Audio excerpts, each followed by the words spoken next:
5 குழந்தைகள் உட்பட 18 பேரை பலிகொண்ட டெல்லி ரயில் நிலைய கூட்ட நெரிசல் சம்பவத்தின் அடுத்தடுத்த பரபரப்பு நிமிடங்கள் பற்றி விரிவாக பார்க்கலாம்.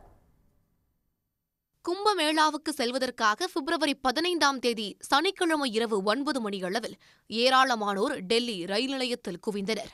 அப்போது நடைமேடை அறிவிப்பில் ஏற்பட்ட குழப்பம் காரணமாக நடைமேடை 14 மற்றும் 15 இணைக்கும் மேம்பால நடைபாதையில் கூட்ட நெரிசல் ஏற்பட்டு 18 பேர் மரணமடைந்தனர்.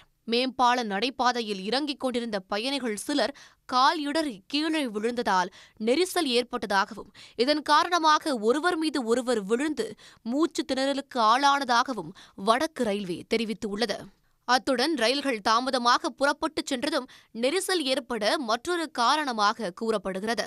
மணிக்கு ஒருமுறை பொது பெட்டிகளில் பயணிக்க 1500 டிக்கெட்டுகளை ரயில்வே நிர்வாகம் விற்பனை செய்ததும் மோசமான நிலைக்கு வழிவகுத்திருக்கிறது.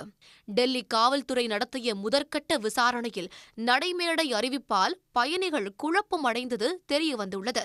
அதாவது பிரயாக்ராஜ் ஸ்பெஷல் ரயில் நடைமேடை 16க்கு வந்து கொண்டிருப்பதாக அறிவிக்கப்பட்டது.